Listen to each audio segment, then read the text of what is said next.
2013, a 489-pound tuna sold for a whopping $1.8 million. But you can buy a can of tuna fish at the grocery store for under $2. So what's the difference? For starters, it's not the same fish. Canned tuna typically comes from albacore. They're small, grow fast, and are abundant for fishing. And they certainly don't weigh 489 pounds.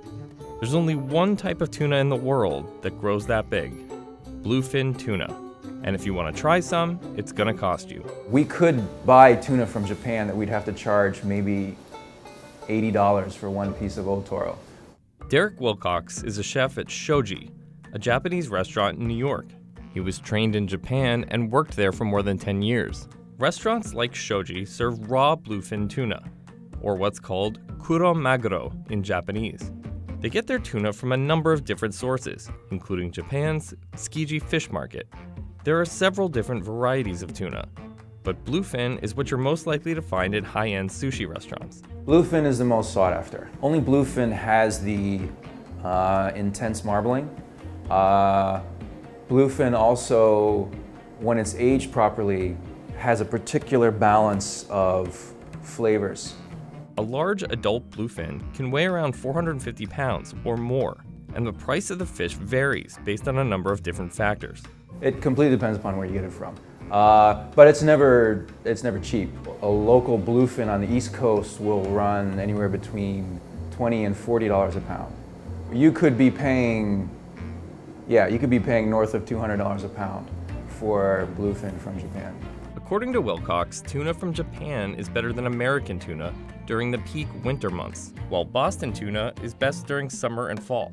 But it's the tuna that comes from Oma in Japan that's widely considered to be some of the best in the world.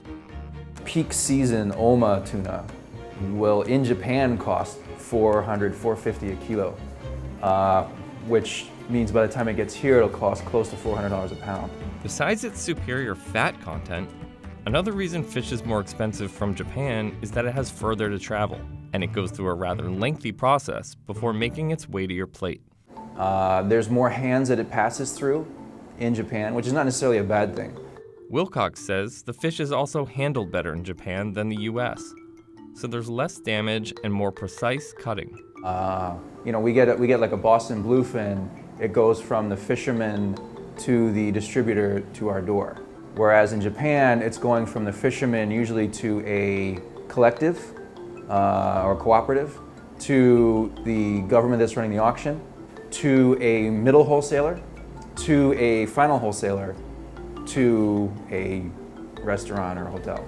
All high-end fish are auctioned in Japan. Fish that's more sought after, that's caught in a better place, that's handled better, that's clearly better quality, will go for a higher price, and that fisherman will get more of the money. The first auction of the year in Japan is when you'll see ridiculously high prices for fish, mostly as a symbolic gesture or a publicity stunt, which is partly why the 489-pound tuna sold for $1.8 million in 2013.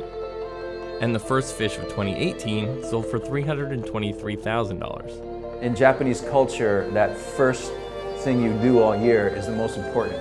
It sets the tone for the whole year. That first tuna of the year always goes for the highest price that any tuna will go for the whole rest of the year. And the different parts of a bluefin tuna also vary drastically in price. If you imagine a tuna as like a torpedo, they'll split it into quarters lengthwise. Cut off the head and the collar, and we will take one of the two belly quarters. Here's what 1/4 looks like when it's delivered. This piece came from Boston and was caught the previous day. Wilcox splits up the meat based on type. It's just like sides of beef. You buy a side of beef, it's all the same, but once you break it down, the fillet ends up being the most expensive part because it's the most desirable, it's also small, and it requires a lot of labor to peel off a silver skin. Otoro is the fattiest part of the tuna outside of the head and collar area. This is the most expensive, and depending on where it's from and where the fish was raised, the price can vary anywhere from $10 a piece to upwards of $80.